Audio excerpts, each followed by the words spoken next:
We can play it again. Okay. I like that.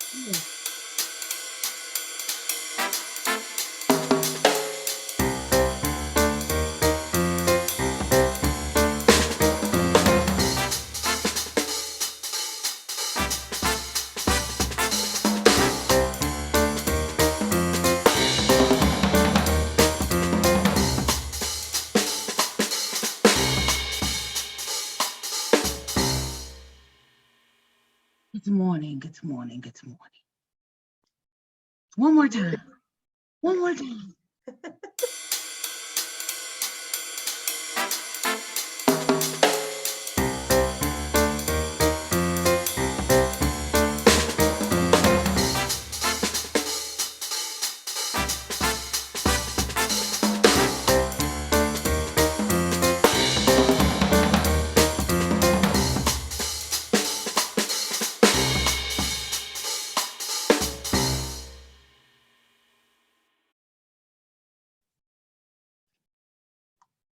I think that was a nice little, jingle.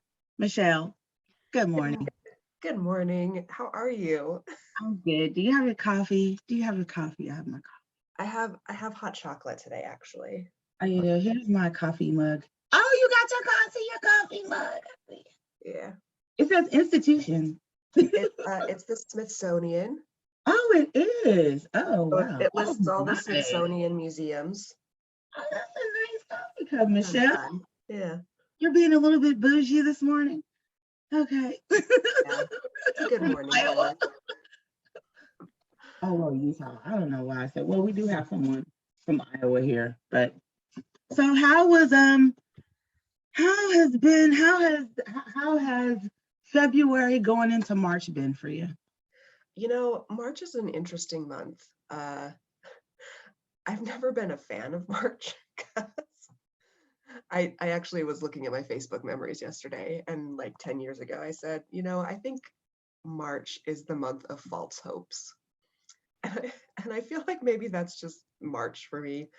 I feel like the weather in Utah in March can't make up its mind. So last week we had snow and it was like, 25 degrees. And then this week it's spring, like it's 57 degrees outside today. So it just is very up and down. And I feel like that's kind of how I feel in March, where it's just, let's just get through it. Once April hits, I feel much better about life.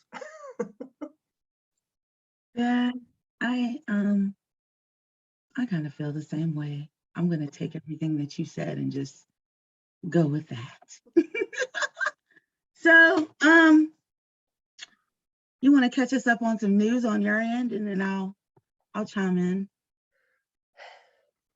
Let's see, news on my end. I should have been more prepared to give it. I don't know. I feel like as far as news goes, it's just a lot about what's just happening in the world, right? And there's just some crazy, crazy stuff going on. And it's just like impacting everybody. So. Well, I got a little quick story real quick. So Monday, and thank you everyone for joining us this morning. I had to pick up my pair of Reeboks because I'm going to Ghana. We talked about that last episode. And so we're about to start, getting on the exercise dib and all that.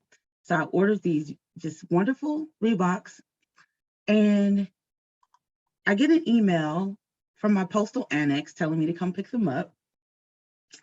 So I go to my postal annex and I go inside and I'm like, it's Kim. They know me. I'm here to pick up my packages today, and especially my Reeboks.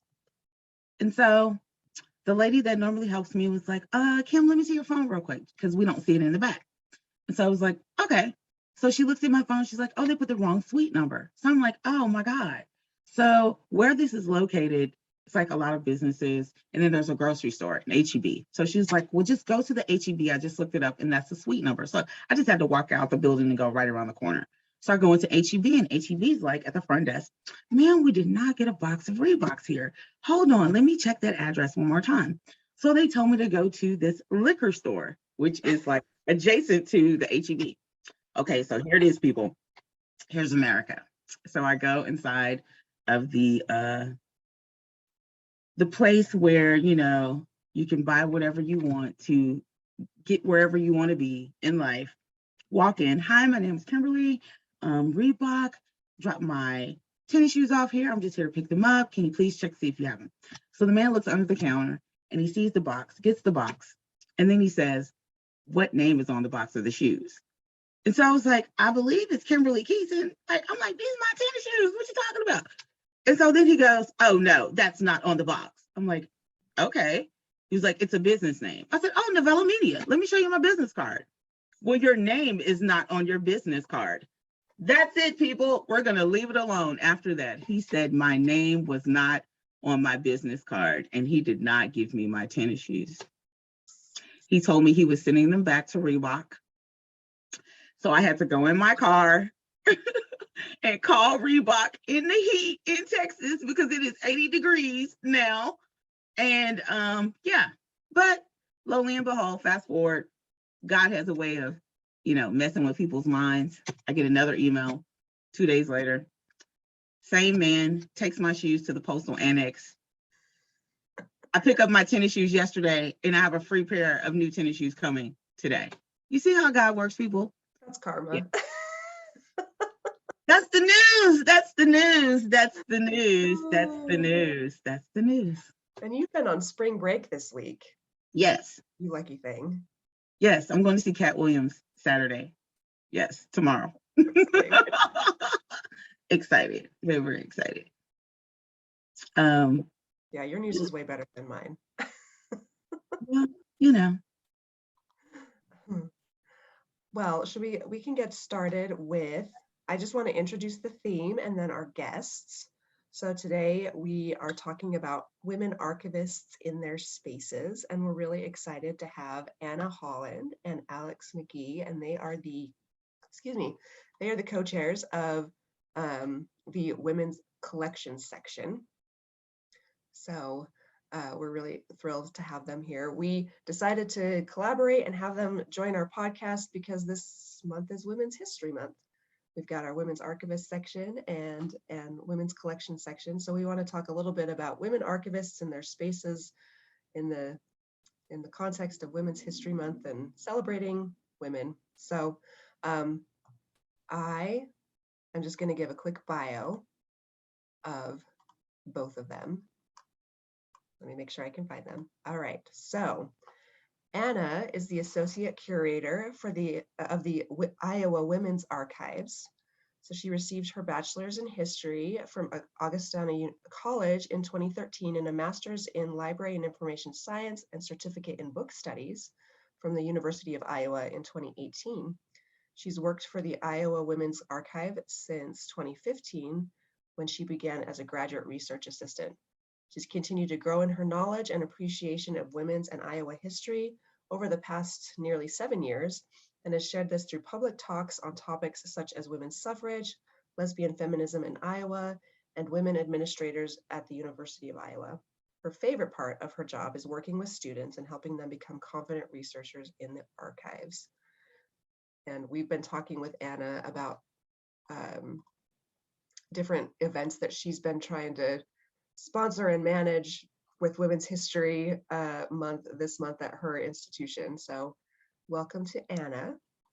And then Alex, she is the interim head of public services at MIT Library's Distinctive Collections, where she oversees reference, outreach, instruction, and exhibits. From 2019 to 2021, she served as the Women at MIT Project Archivist, and I shouldn't say MIT, Women at MIT Project Archivist, and prior was an archivist with the Portman Archives in Atlanta, Georgia. She has her MA in history from Georgia State University and is a certified archivist. So welcome to Alex as well. Do you have anything you would like to add, Kimberly? Welcome, guest. How are you? How's life? Doing good. Thanks for having us. You're smiling on a Friday. Okay. You know, I keep it comical. We got to smile on here. We got to laugh a little bit. But it's good to see you both. And let's rock and roll, people. I'm ready. Let's get to know Alex's business. Yes. So we're going to start with Alex. So Alex, we just want you to give us a little bit of an intro of your experience at MIT. You were the Women at MIT Project Archivist. Right. And then you kind of got put into this other role of interim head of public. Been on a journey. Yeah. So please share with us some of that journey. Yeah. So it wasn't in my bio, but my background, my love is for women's collections. When I was in grad school, I was a GRA working with women's collections at Georgia State, and it just like filled my cup. So I worked in an architectural archive for 4 years until 2019. And I was just looking to make a change. I wanted to get into an academic library. I wanted to hopefully return to women's collections. And this opportunity at MIT was posted, and I actually was getting married in like 2 months when it was posted, and I applied and interviewed. I got married October of 2019, and 3 months later, I think actually 3 days after my wedding, I did the phone interview for the Women at MIT job. And 3 months later, I got the offer, and my very loving partner agreed to move from what is a much warmer place with sports teams he cares a lot about to a place to New England, to Cambridge, Massachusetts, so that I could be the Women at MIT Project Archivist. And the scary thing of it all was that it was a 3-year term position, so a bit of a gamble, but it was definitely, I just needed to make a decision to invest in myself and my career and what I wanted. And thankfully, he was very willing to do that. And so we moved. We drove our cat and dog with us in our Prius up to New England. And in March 20th, 2019 was my first day at MIT. And so I had what was a great year one. Working with collections that we had brought in, and the emphasis was really documenting the history of women at MIT.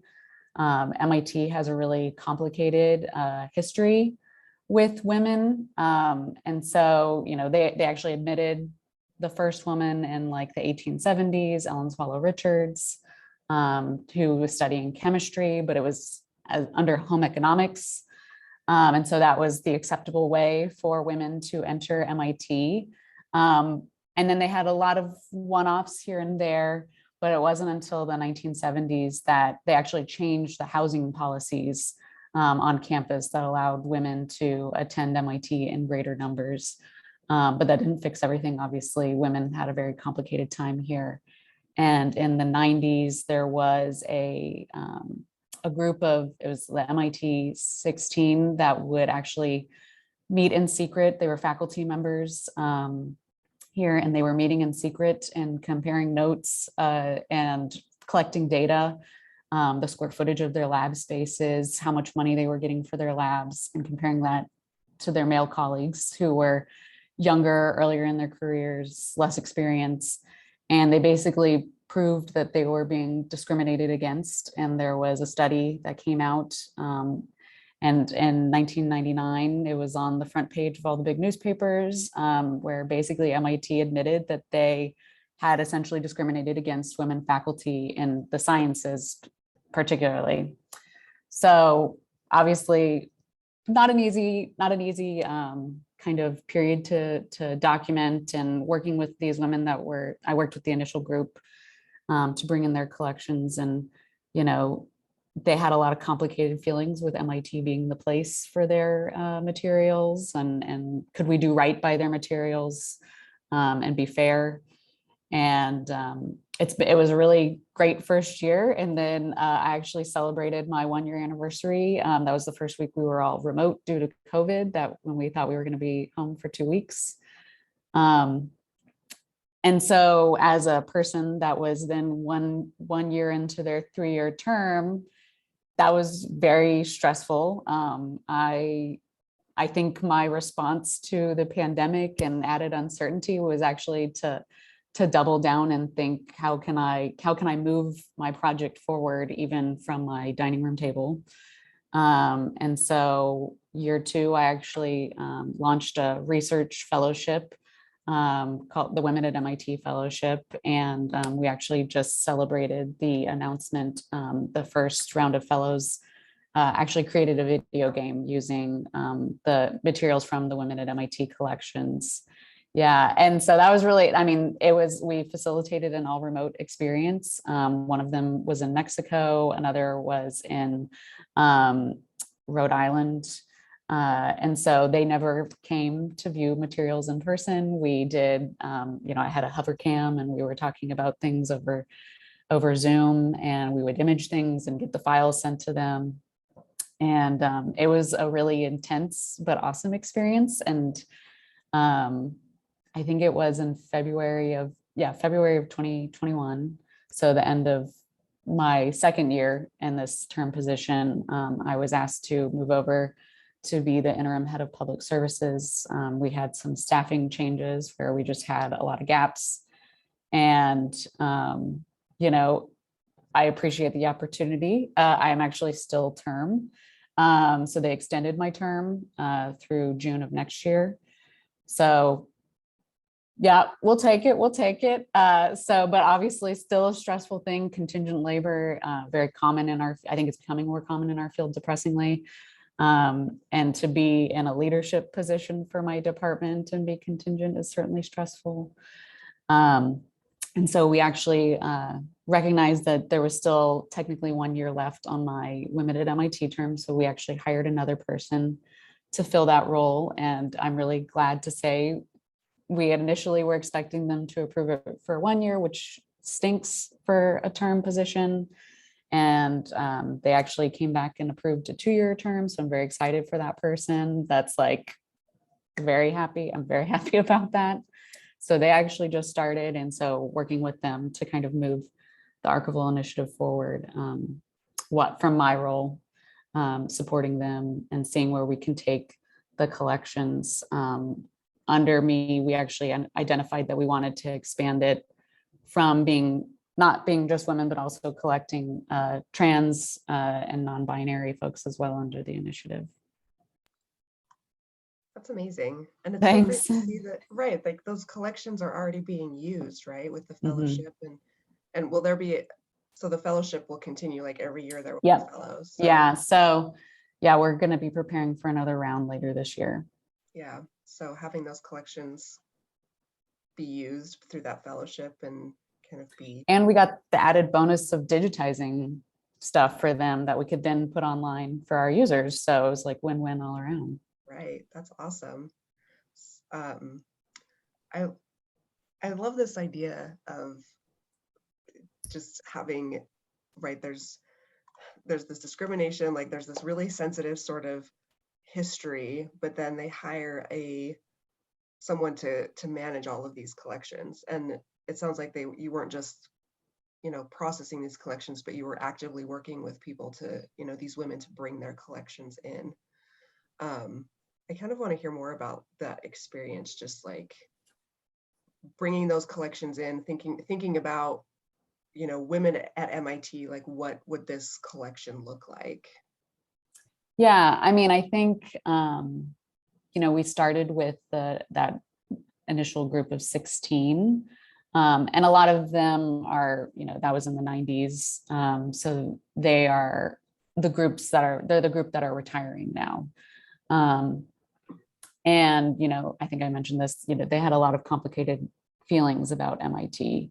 They had bad experiences, but they also had the win of MIT recognizing that they were discriminated against and changing policies to support women here. But the decision to give materials around that time, trusting MIT, trusting us to respect their wishes, have a deed of gift that was recognizing what they wanted as well. and finding that balance between, our goal is access. We want to be able to share these things with folks, but we also want our donors to feel comfortable knowing that we will do right by them as well. And I mean, I think we've done a good job. We've walked a fine line. There have been things that come up, and we have had to go back to the drawing table to renegotiate a deed of gift in one situation. But I think, I would rather have a very engaged donor who's very aware of what they're agreeing to when they give us materials, so that they are comfortable with that and they know what they're agreeing to, than someone who just signed something and doesn't really understand what they signed. Right, which I think sometimes is common. Mm-hmm. Oh yeah, yeah. So tell me what you think the future of these this collection, the women at MIT, like what does this collection look like? What do you think the future is for this? Yeah, I mean, that it was started as a project, in essence, a 3-year project. I think that it is something that is part of the core work of distinctive collections. And I, certainly tell people that in our leadership. I think that it is not something you do for a few years and then say, check that off, we did that. I think it's something that's continually part of the work. And, it's bringing in collections, it's recognizing we have new generations of folks that are coming through MIT that have their own stories to tell. And so whether that looks like an oral history project, which we actually have a really robust oral history project through the Alumni Association, that's been a very successful partnership. But I think trying to get folks who are here now, be it as students, not just the faculty focus. And so I think I see growing the alumni relationship, getting those stories of students. There was also a focus on the superstars of the profession, like those were the people we wanted to collect. And I think that that's important, but that's, a small subset of who's at MIT, who are women going through here. And so catching people earlier on in their careers, their time here, and thinking beyond just STEM. We actually have a really robust humanities program here. We have, a lot of art and video people. So thinking about how we can build those relationships as well. And then I think also capturing them beyond just their work. That's one thing that I've talked a lot with donors about, is getting them their whole story, because obviously to be a woman in STEM, there's their family life, there's the support of their spouse, that's the whole other part of their work and what sets them up to be successful at MIT. So kind of trying to capture that as well, and how they've influenced their communities of practice to be more supportive of women in the field. That's fantastic. I love this. I love this story, and just, the future that you see in that. And I think that's just a really great kind of inspiring project, just thinking about other institutions and how they can bring in women's collections and what kind of things they can look for. And so thank you. Do we have time to talk more to Alex, or do you want to take over, Kimberly? I was going to ask Alex to go ahead and, if you don't mind, we have a question. Oh yeah. If you would like to respond personally, because that's what we did. You get personal attention. Personal attention. Yeah, so this question about approaching faculty wives. Yes, so that is something that is actually really interesting. We have collections where it's the male faculty member and his wife. And so we have a couple collections. And so where I would argue the wives were a little hidden in the collection. So thinking about how we can describe those materials to call out the wives, because I mean, for some of these, the spouses are, noted in their own way as well. We have one, she was really involved, I think it was with the Boston Symphony Orchestra, and was also an instructor here at MIT, but she was significant in her own way. But the way the papers came in, it was her husband and her.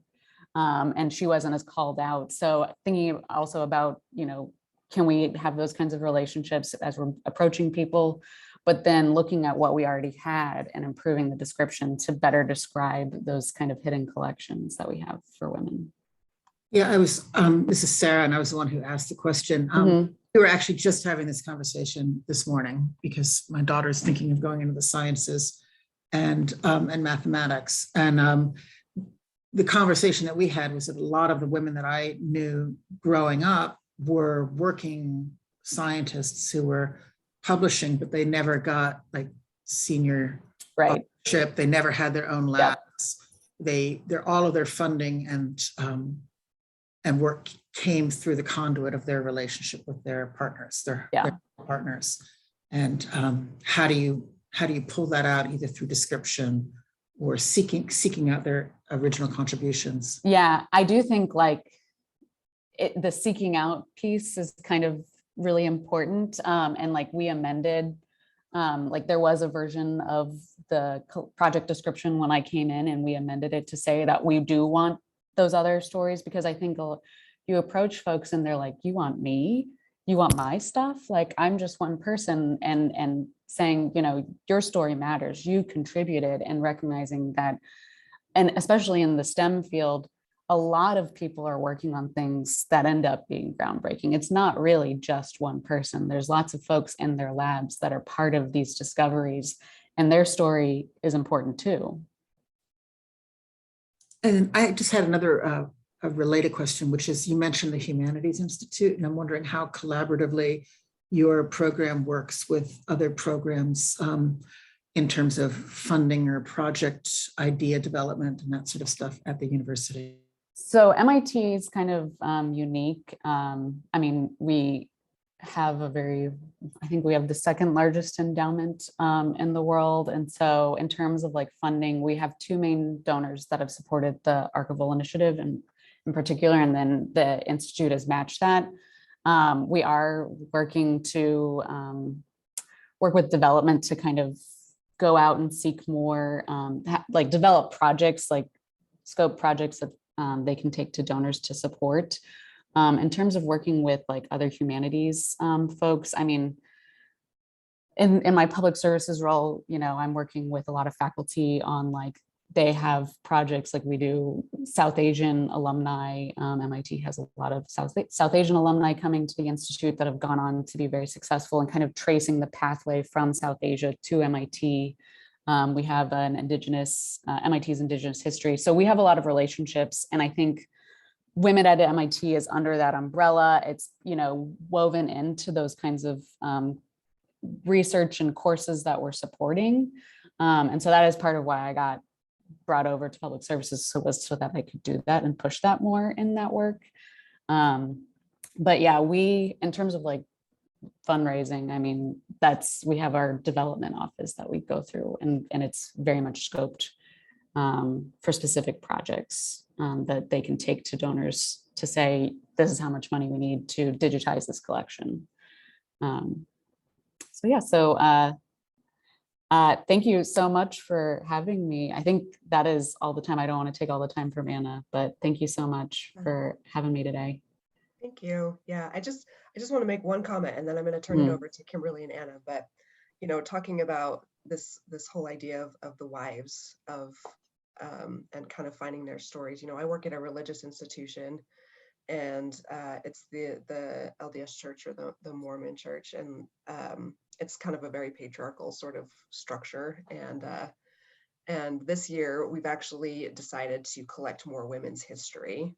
And it's fascinating because as we've been looking at the numbers and saying, well, how much kind of do we already have, and it's interesting just to look at that and say, oh yeah, we have all of these interviews, in oral history interviews we've done with women, that's great. But then listening to the interviews, right, the only questions they've been asked is about their husband's religious service, right? So it's not even about, so it's we're almost starting at a lower baseline than what our collections maybe appear, because it's it's focusing on women and their stories. And I think that that's a vital, a vital part of those collecting things. So that's all I want to say. I'll turn the time over to Kimberly and Hannah. Before you leave, Alex, make sure you drop something off in the time capsule. Yes. And as you continue out this year, as you continue going throughout this year, we hope that you lean into change. Yes. And thank you everyone for joining Coffee and Archival Talk with Michelle and Kim, because we're always leaning into change. And now I have the opportunity to interview Miss Anna Holland. Did I say your last name correctly? You did. It's just like the region. Okay, you're calm. Yeah. We're gonna have fun. Okay, so I did a little research, because I'm a librarian first, and so are you. Yeah. Yeah. Mhm. Yeah. Found that out about you. Yes, it is. So yes, so something if you did not know that Anna is a librarian and an archivist. It's a yeah. I've done both. So are you ready? I did not send her. All right, let's go. I didn't send her these questions, so she will be surprised maybe. Okay, describe your archival space that you work in 3 words.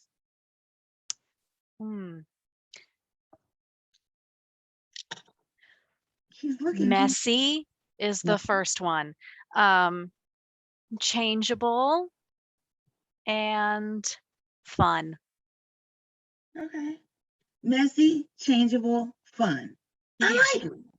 Yeah. I like it. I have a lot of fun at work. Yeah, all action verbs too, kind of. Yeah?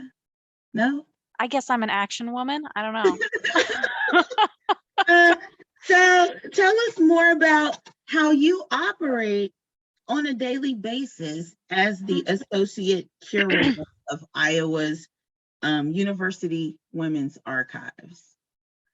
Well, the interesting thing is that that's something I'm still learning how to do. I'm the first associate curator of the Iowa Women's Archives, and I was appointed to that position just a couple of months ago. And prior to that, I was the processing archivist, a position which has not yet been replaced. So I'm continuing to do my duties as a processing archivist. I'm still in my office space where I sat as a processing archivist. And I am under the support of our curator, learning what associate curator might mean for me. Where are the spaces that I want to concentrate when, thinking about what kinds of things we're bringing in here? What do I need to be learning about? How am I going to be interacting with our many donors? How am I going to be promoting the archives? So this is something that I'm trying to figure out day to day. And, this is part of it.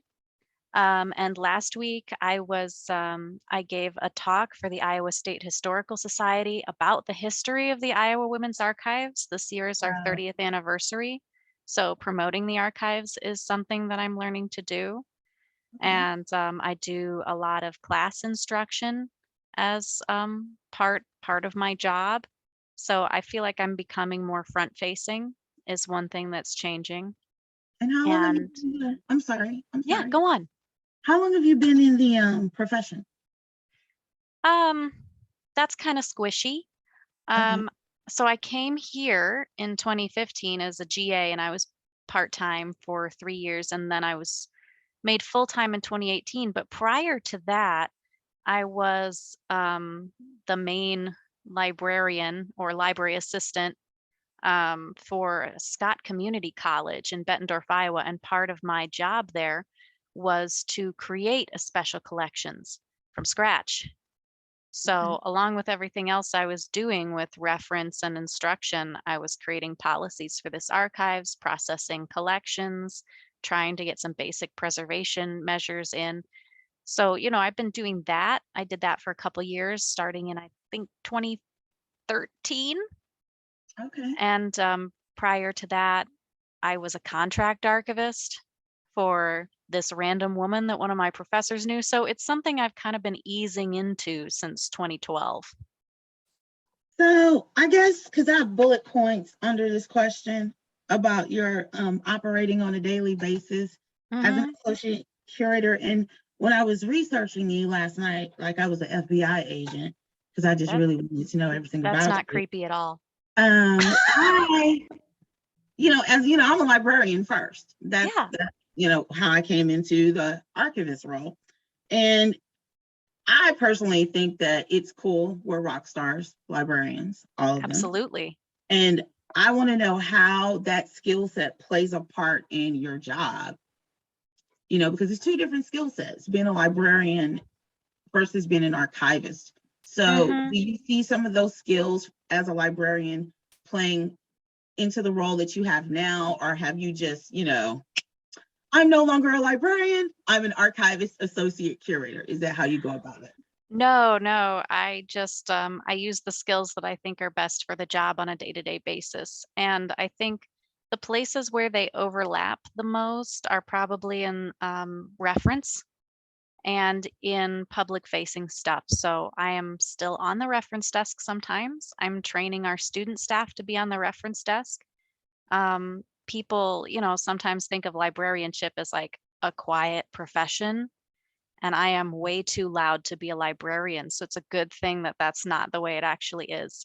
Working with people is really, really important. So I think I'm using my library skills when I'm working with people. I have my librarian hat on when students or researchers come in and they have the question and I have to go out there and help them find the best answer. I'm just doing that with primary source documents pretty much exclusively, and that's the difference. Excuse me, I'm sorry, this is a little commercial break. Roxy Blue is in the house and she's barking, so I'm sorry about that. I don't know what she sees outside. So if you hear the dog, it's Roxy Blue Keaton, people. Okay, so Anna, thank you for giving a shout out to the librarians of the world. We appreciate that this morning.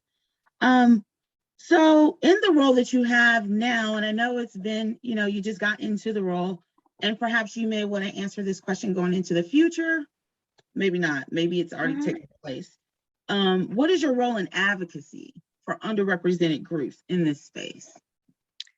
So, first of all, I want to give a shout out to my institution. I came into the Iowa Women's Archives and it has been doing this work pretty much since the beginning, which is just fabulous in the way that the Iowa Women's Archives mandate is to collect the papers of Iowa women. And that has always been all Iowa women. And like, yes, Iowa is a white state, but it's not that white, and it is increasingly less white, you know?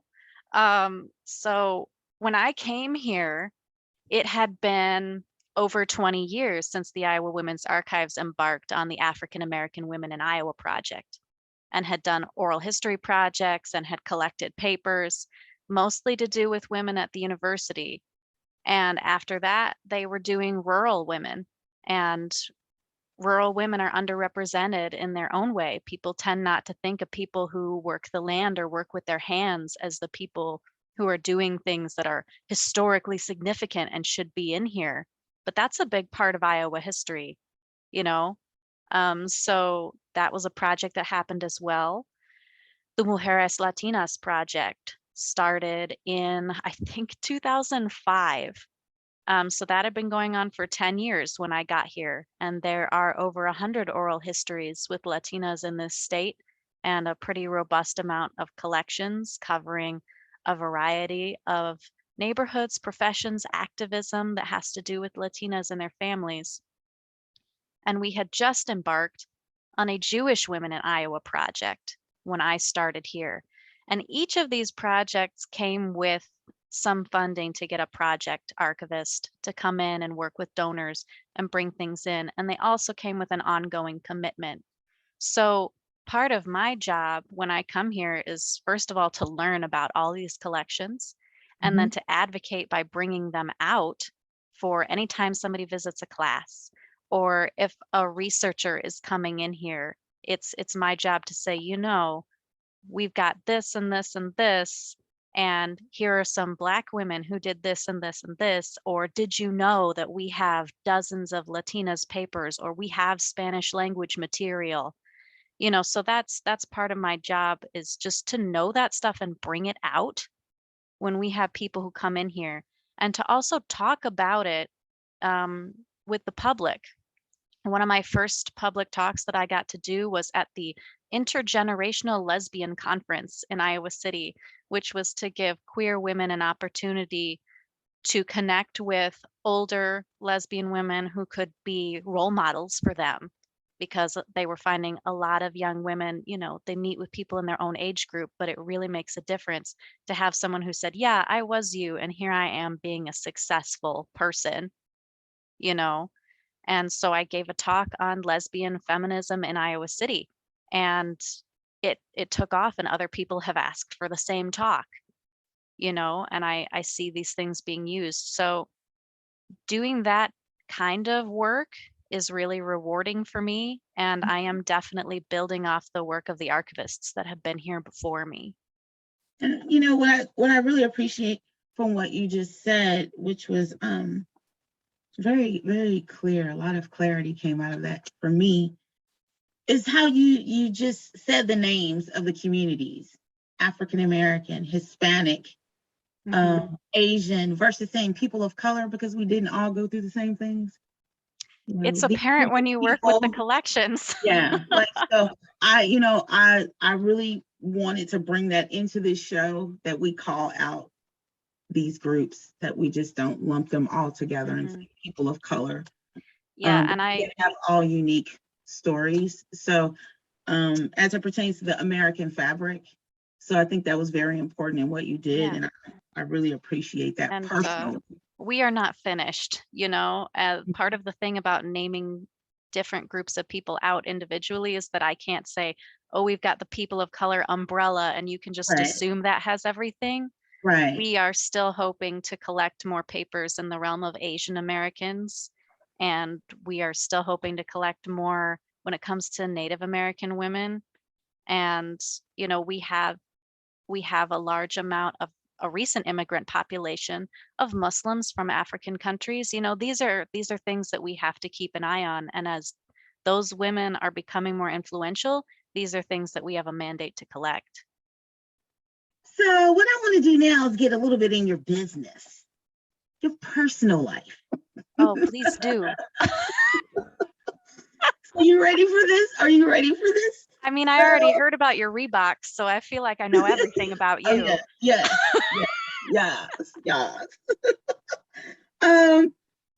So let's talk about the pregnancy. Let's talk about the mother to be.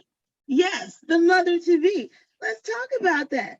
So I have 3 questions. Okay, so they're yes or no's. Okay. Okay. Or you don't have to answer them. Do you want a boy or girl? Boy. Why a boy? Because Why? I already know I'm having a boy. Okay, I like that. I like that. Have you and the hubby decided on a name? Not yet. Okay.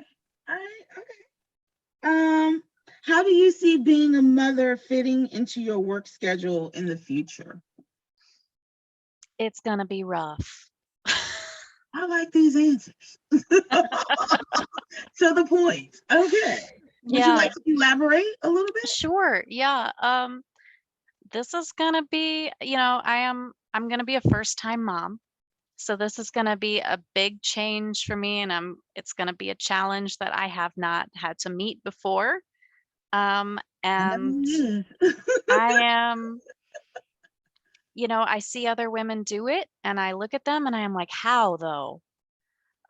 Because I am looking into like daycares, and I'm thinking about, I have trouble getting up in the morning, and I'm like, how am I going to get up in the morning and dress and feed another person who is like squirming and cranky, and get them to a daycare and then get to work?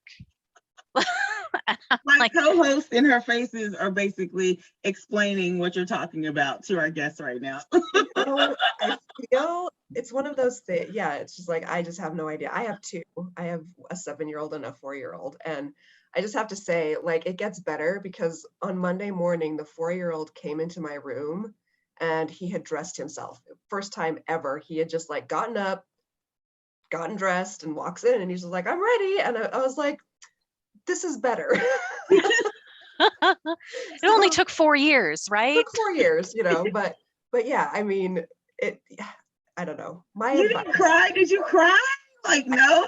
A little bit inside I cry. Yeah, Yeah. like just, Yeah. you know, mother joy sort of a thing. But I just have to say, like, it's one of those things where you just do it, right? And I know Yeah. for me in like the first year, I would just have these moments where it was just like, I'm doing it. Like, look at me, I'm doing it, you know, and it's like you Yeah. don't think about it, you know. It's hard in the moment, but it's also very rewarding to like recognize that you're able to do that. Sorry to interrupt. No, that's helpful because I sometimes I'm like, boy, I don't know about this because I am so tired. And I'm like thinking about maternity leave and I'm touring my first daycare over the lunch hour today.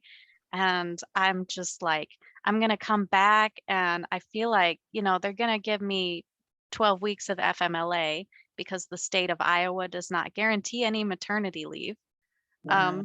So I'm going to come back and I feel like my body is still going to be kind of ripped apart and I'm going to have to like figure out how to use the lactation room and like that's are you okay? I'm an overthinker. I'm a planner. Like Well, you're talking to someone who doesn't have kids, so when you say ripped apart, that's like a totally different thought process in regards to the body. So that's why I'm just like, wait, some like women may disagree with me, but there are things that tear. You know, I'm looking into this and I'm like, I could be pretty well stitched up.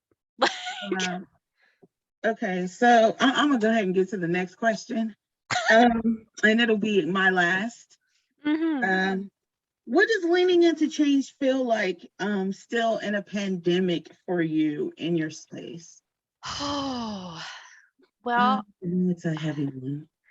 things have been, you know, I think things are different everywhere. And in Iowa, where I am, things have been a little looser than in other states. So that's something. I feel kind of like, you know, and this is also maybe a very Iowan thing, that I am walking into a severe storm and there is like bad wind blowing in my face and things whipping around and I just have to keep going all the time because we have never had a mask mandate on campus. Things just returned Wow. last You school said year, like you said no mask mandate? no mask mandate. We provide masks, we encourage masks, but we are not allowed to require them, and we never have been. So I do not have the ability as a staff member to say, for instance, I am pregnant and you have to wear a mask while you are in my classroom. So Do that's you just wear a mask? Do you wear it? not right now because cases are really low, but until recently, yes, I do wear masks and our staff here wears masks and that's their choice.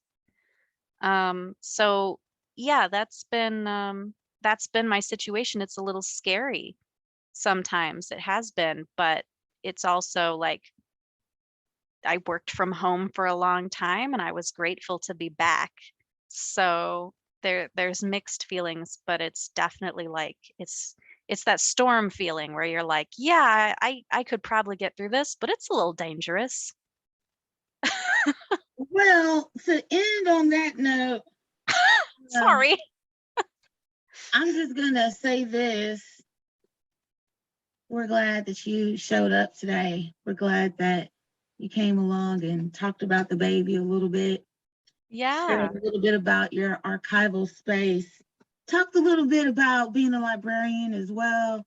And we just, are grateful for your beautiful smile. And we ask that you come back one day. Anytime. Again, you guys are great.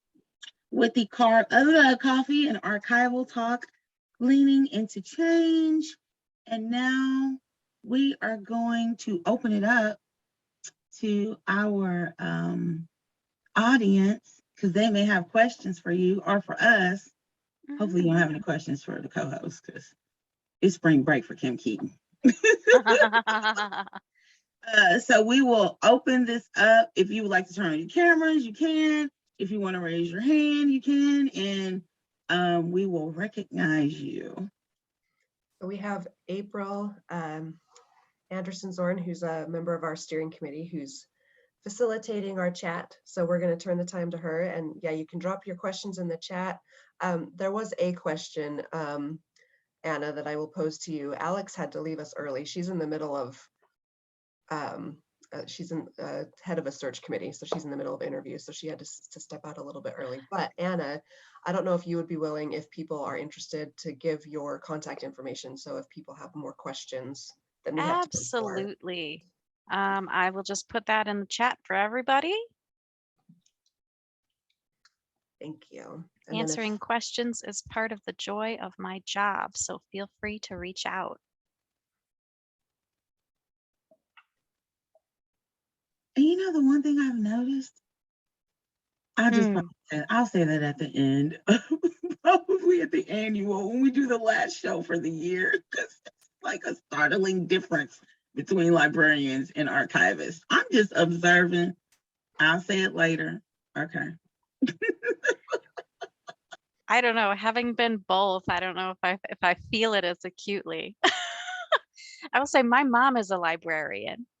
And so I get to see the differences between the jobs. But to me, I'm like, me and my mom aren't that different. I think it's kind of like night and day, honestly, because, you know, I say I'm the 21st century librarian. Yeah. You know, so I'm looking at 21st century archivists as well. And yeah, we're different from the 1960s, of course.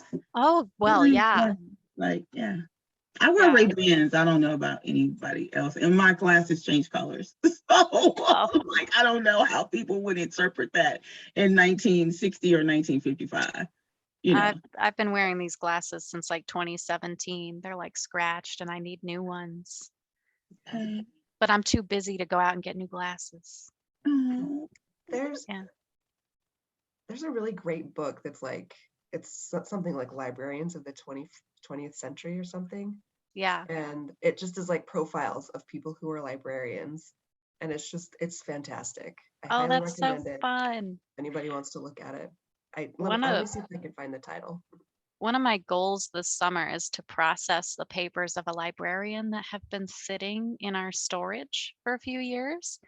And she gave us just tons of program materials from her entire career. It's like binders of all the research she did for all of these different public programs. And I cannot wait to dig into it and see the variety of things that she got to do.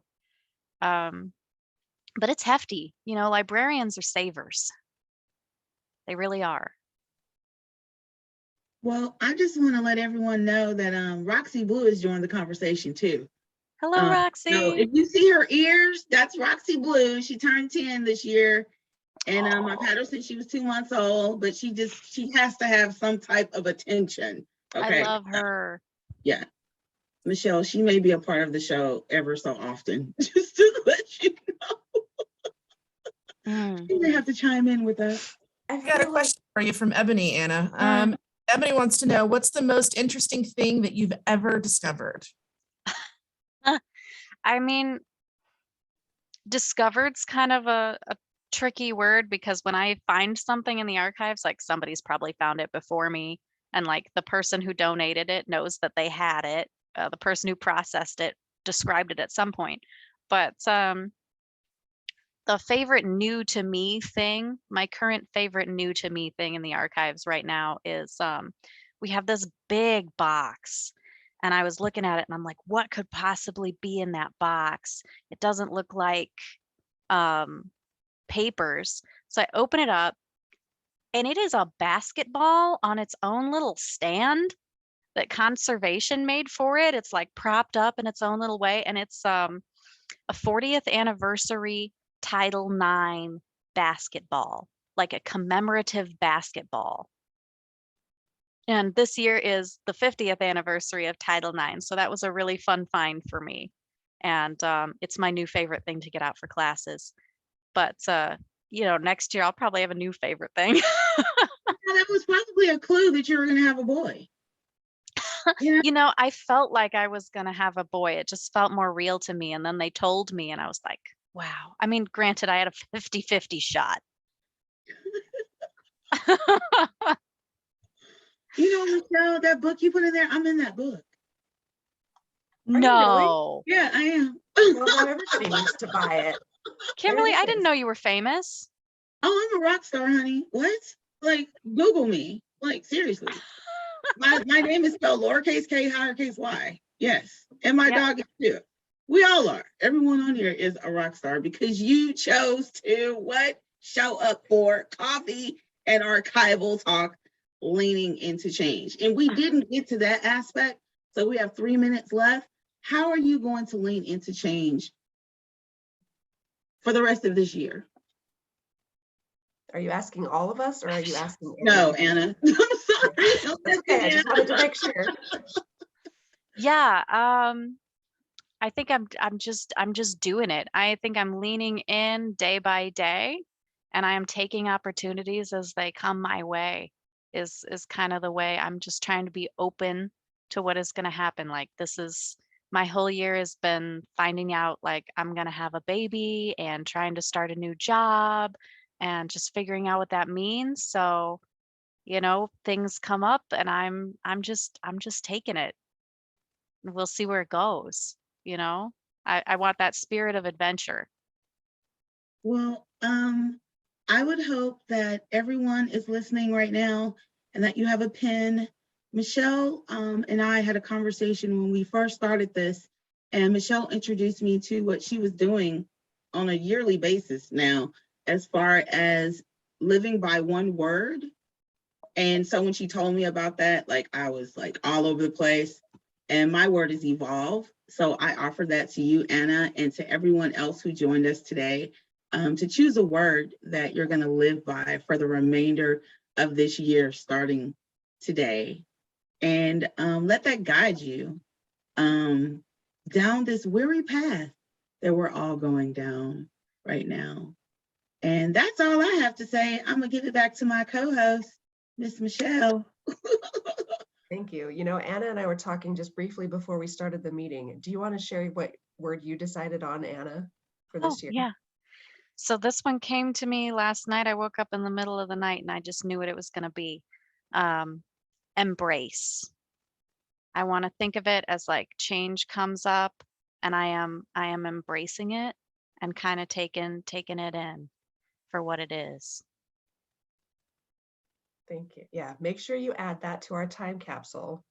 And yeah, everyone, April put it in the chat a couple times, like, please go ahead and include things in the time capsule. We would really love to see how we are evolving and embracing. And my word this year is curate, like how we are doing those things this year. So, this is just a place for thoughts and feelings around, how we're leaning into change and how we're using our words that we've picked for the year. So I want to thank everyone for joining us today. This has been really fun, and a special thank you to Anna and Alex, even though she's not here, for joining us and sharing with us some of your insights for Women's History Month.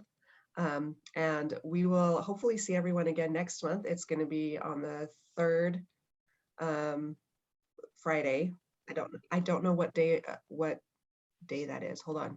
That is going to be on the 15th of April. So third Friday of April. Please come. That's tax day. Ooh. Ooh, Lord Jesus. So please come. We will. You definitely want to join us. Yeah. So this is number two. Number two, Michelle. We did it. Number two. So thank you, everyone. Have a good month, and we'll see you next month.